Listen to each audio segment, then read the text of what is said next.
Welcome to another edition of the Abrams Boxing Show. I'm Marc Abrams, and we have a big show headed for you this week as we got two guests. Undefeated Dante Kirkman will join us as he's fighting Thursday night in Costa Mesa, California, as well as Bryce Mills, who will headline against James Bernadin next Thursday night, October 30th at the Del Lago Casino in Waterloo, New York. Let's get right to the results of last week. Former two-division world champion and last week's guest, Danny Garcia, scored a fourth-round stoppage over Daniel Gonzalez. That was at the Barclays Center in Brooklyn, New York. The fight was headlined a big 14-fight pay-per-view card on Million.co. Garcia, we said, landed the one left hook that put Daniel I keep getting them mixed up again. Daniel Gonzalez out in round 4 that took place about 1:15 in the morning. If anyone was there or watched it, and it was a long night of boxing. I think it started about 4:30, so it was about over an 8-hour card there. The fight was being billed as the Farwell to Brooklyn fight for Garcia. I believe it's the Farwell to Brooklyn fight, but do I believe it's his Farwell fight? He said 85%. Well, I'm betting on 15% here because I think he's going to fight again. Whether it's a quote Farwell fight in Philadelphia or a major opportunity. I know last week on the show he said that money doesn't motivate him, which I agree. I think money does not motivate him at this point in his life. But, when they're throwing some good money out there, it's very tough to say no to, with a chance for him to maybe make history, win another title, beat another high-quality opponent. I think Danny Garcia fights again. That's just my opinion. I don't think he is going to go out in Brooklyn, New York at 1:15 in the morning. Former world boxing champion Paulie Malignaggi returned to competition last week as he won a unanimous decision over Tyler Goodjohn. This was in bare knuckle boxing in Leeds, England. I think Paulie kind of likes the sport. It's his second go-around at it. He fought Artem Lubov a few years ago in the bare knuckle fighting championships. He's the broadcaster for the promotion BKB. Do I think another bare knuckle fight is in his future? I believe so. I mean, I know Paulie a little bit. I've broadcasted several fights from, by the way, he's probably the best analyst I've broadcast with. A terrific analyst. And I think we'll see how long, we'll see when Paulie gets in there again. I don't know if they have another fight in mind for them or what, or what the deal is with Malignaggi, but he will fight again, just like Dan. How about Danny Garcia against Paulie Malignaggi in a hybrid fight? Who knows?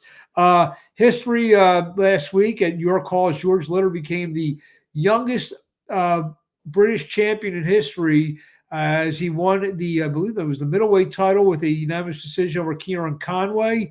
It's good fight. Two quality fighters in Britain, and Litter wins the championship, wins the British championship. So again, just 23 years old. Future is ahead of George Liddard. I think it's pronounced Liddard. He will, he's on his way to some real big fights over in England. This week, I guess the main big fight is pay-per-view fight on DAZN between Joseph Parker and Fabio Wardley, a very important heavyweight fight, as Parker, who probably could have sat around and waited for a world title shot against Usyk. Usyk's been banged up. Who knows when he may fight again? Maybe Parker could have fought for an interworld title against someone, but he's actually taken I love Joseph Parker. He's taken a shot against Wardley, who's undefeated. He's a knockout artist, and it should be a good fight on DAZN pay-per-view. A lot of people don't understand why it's pay-per-view in the United States, as it really doesn't have the commercial appeal here in the United States. It would be a great fight for DAZN. Kind of get Joseph Parker, he's in England a lot. Wardley's an English fighter. I get why it's pay-per-view in England, but it's a good fight. It's a very good fight, and I think Parker wins this fight. A couple years ago, if you would ask me this question, people thought Parker was on the downslide. Parker's really rejuvenated and resuscitated his career, and I think his experience is a deciding factor Saturday against Fabio Wardley. This Thursday night in Costa Mesa, California, the undefeated fighting Stanford Cardinal alum Dante Kirkman will be back in action, and I had a chance to speak to Kirkman, and this is how it sounded. Now, joining me on the line is undefeated Dante Kirkman, who's back in action on October the 23rd in Costa Mesa, California, as he takes on Wesley Vanderlinden and as part of the OC boxing series in Costa Mesa. What's happening? Not much, just ready to fight. 10 days out, ready to be 6-0, and first fight out of the Bay Area, so I'm really excited. Well, we'll get to that in a second. We talked to you before your last fight in September against Dylan Carlson, a 4-round unanimous decision, shutout scores on all cards. Put a cap on that fight for us. Well, every fight of mine as a pro has just been my best performance to date. So this one, even though I didn't get the knockout, just overall was my best boxing IQ performance. Showcased my skills in front of the crowd, let off some combinations, gave the crowd exactly what they wanted. So it was just a real exciting night, and just blessed to be able to get back in the ring soon. Well, I mean, you mentioned that. Well, why do you consider that your best performance? I say you mentioned some of the things. You put your punches together and you use your boxing IQ. Why do you feel that was your best performance? It was really I felt really comfortable. I was able to establish my jab, my defense was good, and I was just landing a lot of clean punches, and then just had very full control to where at will I could kind of just let off just a flurry of punches just to excite the crowd and kind of get them involved. But yeah, just overall just felt very good jab defense. Yeah.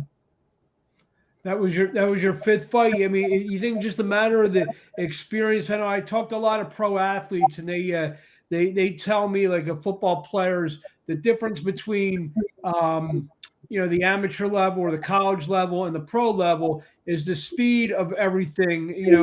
Pro game, and just they start to have a lot more success when they feel the action slowing down a little bit. Is that the way you felt in the last fight? Um, I really just started to feel more and more comfortable. In the amateurs, that's where you fight the best competition. So, I always kind of like to say to people I actually it'll be a long time as far as the talent level. The talent level, that I fought in the Olympic trials, and to even get there is the same level that I'll be seeing for world championships someday. So I'm just kind of working my way up there, and I respect all of my opponents, and they're very tough, but it's just kind of a fact that they're not as talented as those people that I fought before. But at the same time, this is a different game. This is a different system, a different scoring system that I have taken time to adjust to. And that's really just what I noticed fight by fight. My first fight, it was just a lot of nerves and stuff, getting used to it, and kind of understanding the physicality for the first time. Second fight, felt very patient, boxed. Third fight, got my first knockout to the body. Fourth fight, got a first round knockout. And then my last fight was just kind of an accumulation of just what I've learned as a pro. And I'm hopefully going to do the same thing in my next fight as well. And you mentioned the progression. The last fight was against the guy, first three fights or so were against guys, maybe to get your feet wet. Last guy, even though he didn't have a great record, was still a 15-fight veteran. Now this guy, Vanderlinden, guy who's got a quality record of 4-1-1. So is that the natural progression now?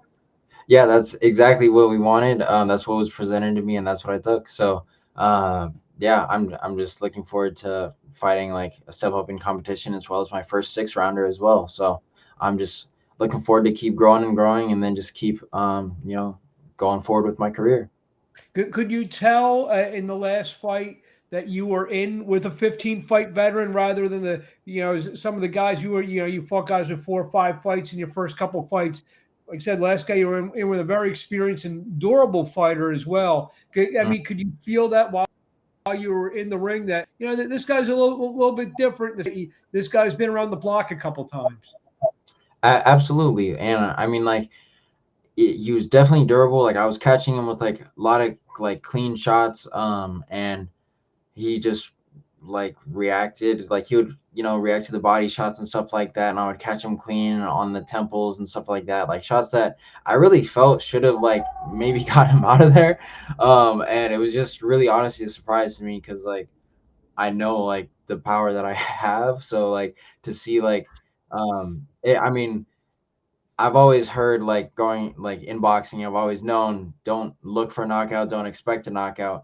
And like I think that last fight, it definitely like showed me that like you really can't force anything. Like if it happens, it happens. I mean like every now and then there's gonna be times where you gotta apply pressure and try to get someone out of there and hopefully be successful. But like it was definitely a great learning experience from that standpoint. But yeah, he definitely was taking like some good shots, so all respect to him. I would imagine all fighters when they step in the ring, they're hoping to win and they're fighting to win and trying to win. But like we the old adage is but the guys are opponents for a reason. You feel Vander Linden at 4-1-1, maybe the first opponent going in there, maybe expecting to win against you. He might not be the first. I think because of like the Stanford thing and that like I look kind of like friendly. I think people were like, oh, like maybe this is like a good win I can get. Like like it might look good on their box record or something. So like there's been some ones that I think have like come in with an attitude and then once they get hit, kind of revert back to how they are. And like with this fight, like I do believe like he's gonna like come pretty seriously. So yeah, I'm just ready for whatever he has, but I'm more than prepared. He's a 4-1-1. He's a guy from California, but he's only had, I believe, one fight in the United States. So he's a guy, but like I said, but he's won 4 out of his 6 fights, and like I said, so how do you feel you are at 5 fights? Well, how much did that last fight where you said you felt it was the best performance? How much? Like I talked to you before your last fight about a month or so ago. How much more confident do you feel right now than, let's say, the last time we spoke a month ago? I mean, I'm just like more growing in confidence, really. Like I still like I take my opponent seriously, so I'm taking Wesley very seriously. I think all of his wins are by knockout too, so I'm aware of that. I'm aware that like I need to fully like train hard, fully respect him, fully just be alert and yeah, but at the same time I know that I'm growing in skill like pretty rapidly, and I'm just looking forward to keep like using each of these fights to just grow and grow. You mentioned this is your first fight outside of Northern California, outside the Bay Area. What was the thought process in taking this fight, and how excited are you to, quote, take your show on the road? I mean, I'm really looking forward to going on tour. To be honest, like I fought like across the country like as an amateur, so it's not really like foreign to me. It's my first one as a pro, but it wasn't that long ago that I was just going state to state. So just going farther in California is gonna be fun. And I'm just looking forward to like put my name out in kind of like the LA region, Orange County, and or Costa Mesa, and but I'm still gonna come back and fight in the Bay. That's gonna still be a continuous thing, but I'm hopefully just gonna continue to get some fights out, come back, get a fight here, like just kind of just go around. So You mentioned exposing yourself to new people. You excited to have some new fans, be able to take in your skill set? absolutely, and like the Bay Area has responded to like very well to my fights. Like I've been on the cards with a lot of other young Bay Area fighters, and we've just kind of been sharing fans, and so that's been great. But I'm looking forward to branching out and like just showcasing my skills everywhere. So right now it's LA, maybe it's LA a lot of times, but maybe it's Texas, New York, whatever, or around the world. I'll really go anywhere, and I'm just looking forward to keep taking these steps up.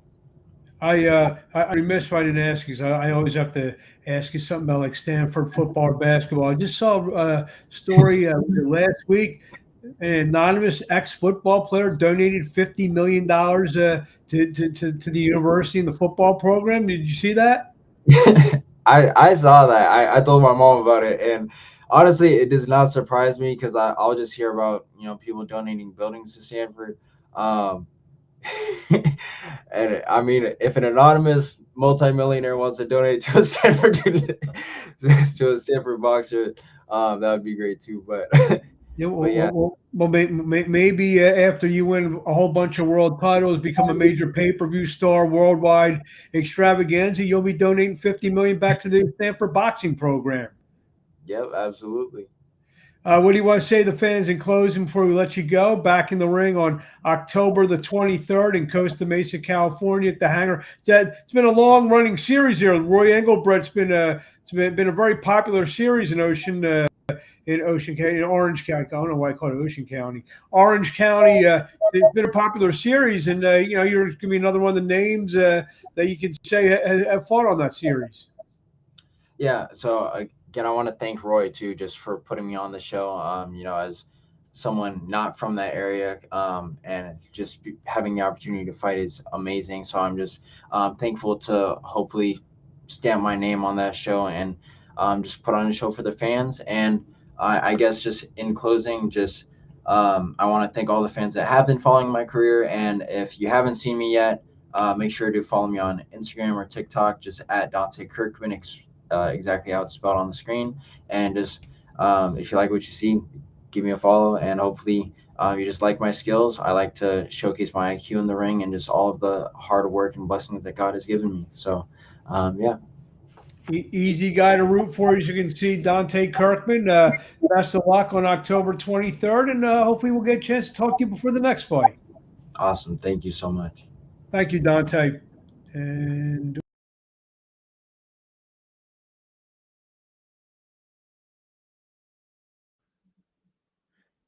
Dante Kirkman, good, not very nice kid, and definitely be following the progress of his career. And like I said, easy guy to root for going forward. Some news items this week. We'll get to the news. Here we go. The WBA Super Welterweight World Championship Showdown between Mary Spencer and Michaela Mayer for next Thursday night, October 30th. The Montreal Casino will stream live exclusively in the U.S. on the Top Rank fast channels. There's I guess a Tubi, I think Fubo, a couple of those other channels that everyone kind of has. I think you can access that fight. We'll try to get Mary Spencer on for before next week to talk about her defense against Michaela Mayer. Gabe Flores Jr. will take on Joe Cordina for the WBO International Lightweight title as part of a show live, a matchroom boxing show live on DAZN on December 13th from Stockton, California. British former world champion Kell Brook will return to the ring after an absence. I believe it's about 3 years. He'll fight in Dubai on February the 13th in a big event that will pay tribute to Ricky Hatton. So Kell Brook, a recent father, Kell Brook, him and Ebony Bridges welcomed a beautiful baby boy into the world. So, his first fight as a father, Kell Brook. Rising featherweight prospect Joseph Subia officially signed with Wise Owl Boxing. Wise Owl Boxing, a up-and-coming management team, or actually management company headed by our good friend Marc Habibi. So 3-0 Joseph Subia has a manager in Wise Owl Boxing. Matchroom Boxing signed exciting fighter, a real big amateur by the name of Connor Mitchell. So look for him to debut real soon. Mexican knockout artist Rafael Espinosa, the WBO 126-pound champion, will defend his championship against Arnold Kigai. That will take place November 15th in Mexico. Top Rank, I'm sure they'll announce some kind of distribution for that. British heavyweight fight between Fraser Clark and Jimmy TKV. Originally it's supposed to be October 25th, will now be on November 29th after Jimmy TKV suffered an injury in training. The interim WBO cruiserweight fight will be held in Germany. SES Promotions won the purse bid that will have Chris Billum-Smith take on Romain Fresh for the WBO Cruiserweight Championship.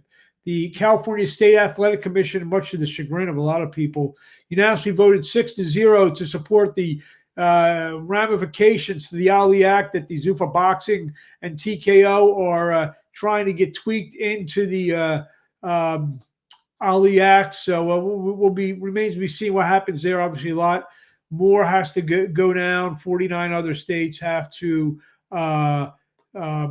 be involved in their decision making in the Ali Act. Also, the fight between Kubrat Pulev and Marc Garcia will take place February 12th for the WBA regular heavyweight championship.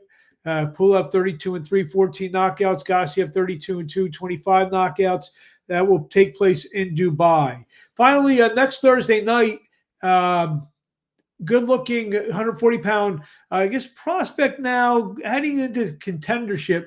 Bryce Mills will take on James Bernadin in a fight that will headline the first boxing event at the beautiful Del Lago Casino and Resort in Waterloo, New York, in upstate New York. And I had a chance to talk to Bryce Mills. We'll talk to Bernadin on next week's show. And this is what Bryce Mills had to say.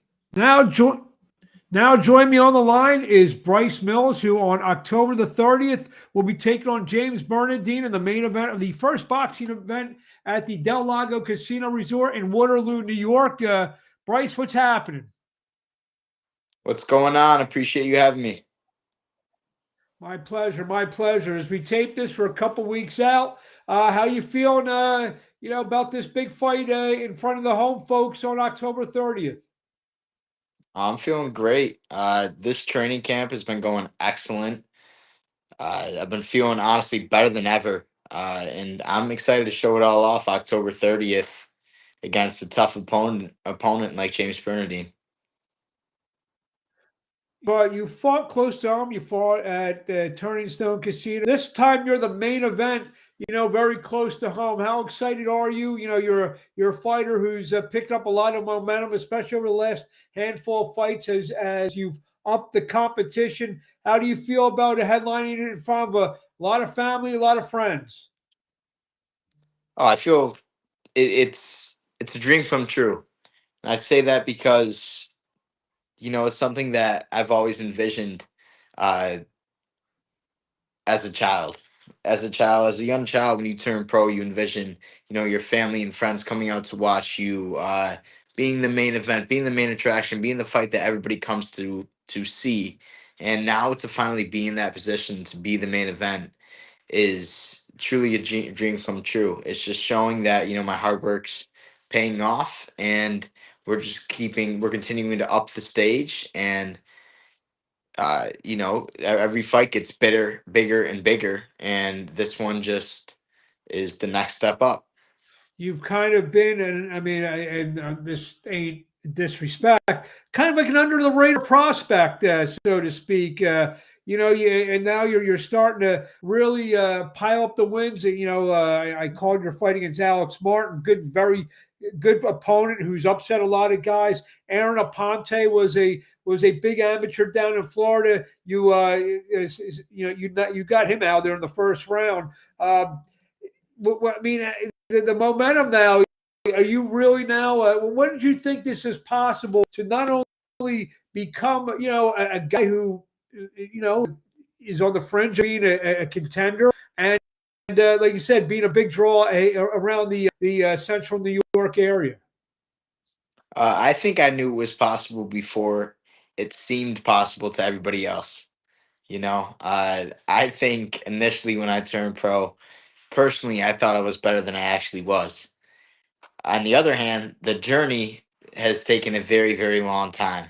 I had to come up a different type of way. I didn't have a massive amateur career, so I wasn't signed out of the gates. So I had to kind of take some fights and, build my record in a different type of way as a pro than a lot of these guys do. But now I'm finally here, and I believed it since I turned pro. I knew that I wasn't ready at the time, but I knew that one day I would get there. And now I'm finally there, and I'm ready for all those big fights. I'm ready to continue to show what I have, and every single fight gets bigger and better from here on out. You're only 24 years old. I mean, I mean, you're still very young age wise in this game. Speaking Yeah. about, people who've been around the book, Bush, you're one of the last, one of the few guys that the Hall of Fame promoter, matchmaker extraordinaire Russell Peltz has taken under his wing. And, obviously he's a guy who's led many fighters to world championships and opportunities. How does it feel that that Russell is involved in your career? Russell has been a blessing to my career. Ever since Russell, hopped aboard and has become part of my team, uh, it seemed like my career has skyrocketed. I actually met Russell at coming off of my first loss of my career. I believe it was my seventh or eighth fight in my career against Diane Butt in his hometown, Philadelphia. I came in, as the opponent coming into his hometown, and I believe at the time he was, I want to say 10-1 or 9-1, whatever it was. But I was going there as the opponent, as the guy that was, supposed to lose.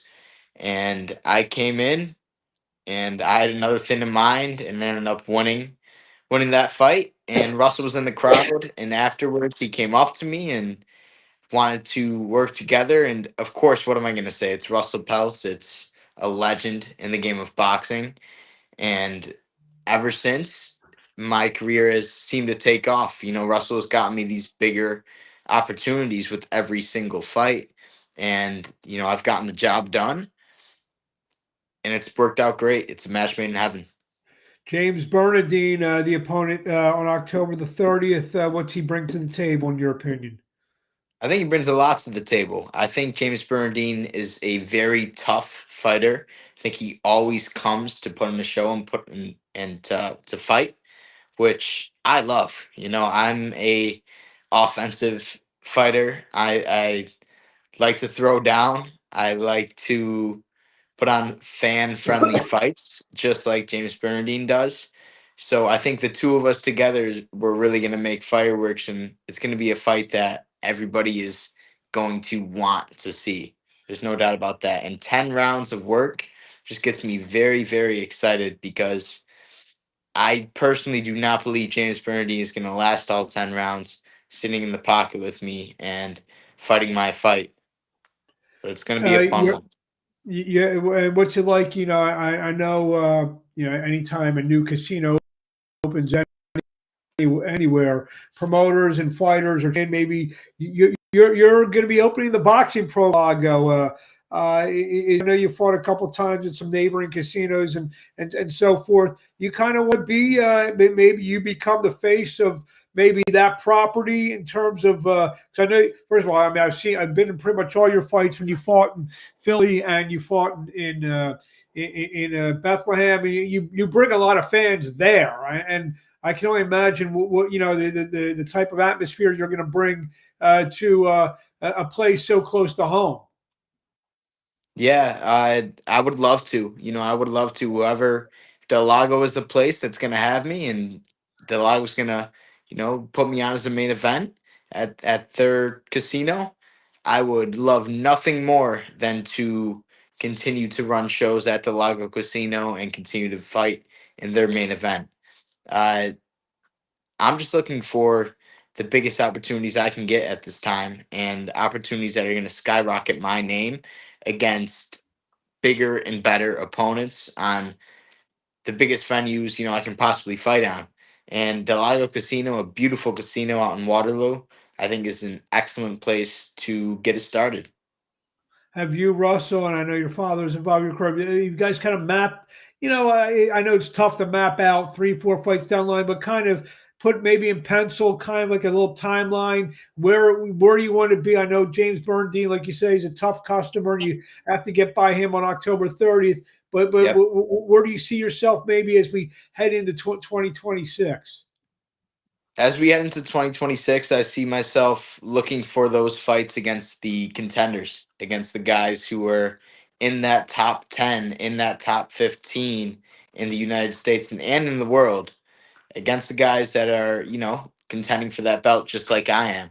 I want to make those fights happen, and I want to earn every single right in 2026 so that by the time 2027 comes around, I'm competing for that title shot, or by the time 2027, maybe 2028.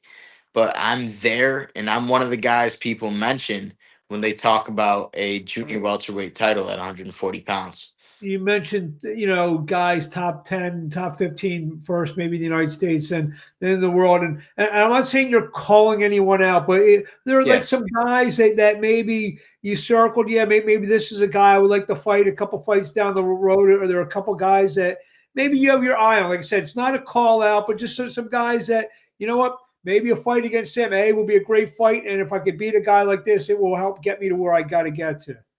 I'd love to. There's a lot of guys on my mind when, you talk about calling people out 140 pounds to Yeah. stack division. And this is nothing against these fighters that I'm about to list because Yeah, and like I these said, are it's all not a call, but obviously it's actually a homage to them because these are the type of guys that you're going to have to get past to get to where you need. 100%. I believe me and Emiliano Vargas would put in an amazing fight, an amazing show. I believe winning that fight puts me in contention for a world title against, a top prospect in the world at this time. I believe another guy, Abdullah Mason. I love a fight against another young fighter like that. He's going to fight for 135-pound title first in Yeah, November. yeah. I think he's going to come up to At 140. some point, 140. absolutely he will. Pretty big. Absolutely, He's a pretty big 35er. absolutely he will. But yeah, Vargas, no doubt. I would love that fight. He's an offensive fighter too. I'm an offensive fighter. And again, these are fan-friendly fights that the people are going to want to see. Yeah. I think, people don't want to see a fight where you have somebody on their back foot running around the ring the entire time, and you have somebody who's trying to press and make the fight happen. They want to see fan-pleasing fights, entertaining fights where people are meeting in the center of the ring and they're throwing down. And I have no doubt that Emiliano Vargas would come to do that. And I know for a fact that I'm going to show up in that ring. I'm going to do that as well. So I think that'd be a fight that's very fun for the people and a fight that puts me in line for a world title. And you've fought on several top ranked fights up at Turning Stone, so they know your phone number. So it's a fight that they do. So obviously it's a fight. You win this fight, we could Yeah. see something like that in 2026. And I know Russell's been doing business with Top Rank for 50 plus years now. So like I said, those fights probably could be pretty easy to make. When those opportunities do present itself. Anything you want to say to the fans in closing before we see you Thursday night? Little Thursday night fights. I personally love fights. Every fight's on a Friday and Saturday. I like fights. I like midweek fights. So I'd agree with you. I think it's something to do on a Thursday. Everybody has plans on their weekend. They have plans on a Saturday. They have plans on a Friday. A Thursday night, people don't have much going on. So come on out, support some amazing fighters at the Lago Casino Thursday night. Not only will it be a stacked pro card, but before the pro card even begins, some of the nation's top amateur prospects will be fighting. And that I can promise you, for people that aren't boxing fans, they may not know, but those are the fights you want to see because those are the future world champions. And these are some guys that are my sparring partners and some guys that are phenomenal fighters, winning national championship after national championship that are fighting on that card. And you do not want to miss that fight. I can guarantee you guys, you are not going to want to miss my fight. It's going to be complete fireworks from the time the bell rings. And I'm coming to put on a show. So please be there and support. I know upstate New York will. I have no doubt about it. And there won't be 3 feet of snow on the ground, probably. Let's hope. Fingers crossed, right? That usually starts in like November, December, and so you get to October 30th. You'll get some nice scenic weather up in upstate New York. Like I said, I've been up there many times in the Syracuse area. How far are you from the Waterloo area? I believe I'm about 35 minutes, 40 minutes out. Not too far at all. Not at all. It's a very, very short drive. Where do Yep. we find you on social media? At B Mills on Instagram, BMILLZZZS. Bryce Mills on Facebook, Bryce Mills on TikTok. There you have it, Bryce. Thank you for a few minutes of time. We look forward to checking out that Thank fight you. on October the 30th, live at the Del Lago Casino in Waterloo, New York. We wish you best of luck. Yes, sir. Thank you. Thank you.